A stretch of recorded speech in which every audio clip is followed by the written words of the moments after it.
अगर आपके पास US stocks या आरएसयूज हैं जिनकी वैल्यू $60,000 से ज्यादा है, then your family is in big trouble. And surprisingly, no one is telling you about it. I manage more than 130 crores in asset and 10 में से 9 RSU holders को ये चीज पता ही नहीं होती। यूएस का एक रूल है, एस्टेट टैक्स। अगर आप यूएस सिटीजन नहीं हो और आपके पास यूएस साइटस एसेट्स हैं, मतलब यूएस कंपनी के शेयर्स, तो आपकी डेथ पर उन शेयर्स पर 40% तक का टैक्स लग सकता है।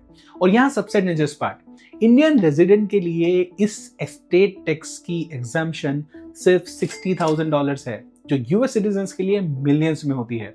मतलब अगर आपकी आरएसयूज, ईएसपीपी शेयर्स, यूएस ब्रोकरेज अकाउंट का पोर्टफोलियो सब मिला के $60,000 क्रॉस कर गया, then this is going to hit you massively.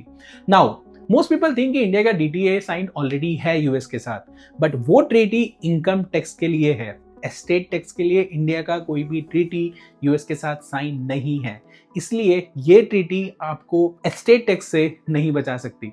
सोचिए, आपने सालों मेहनत की, टैक्स दिया, कंप्लायंस फॉलो किया, डाइवर्सिफाई किया, और एक रूल जो आपको पता भी नहीं है वो आपकी फैमिली से आपके एसेट्स का एक बहुत बड़ा चंक लेकर चला जाएगा।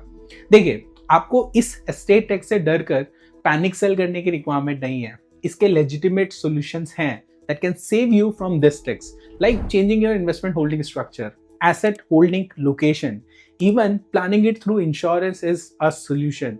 But the first step is to know about it. And now that you already know about it, so go and check the exact value of your US holdings and share this with your peers, your friends, so that they can also plan for this.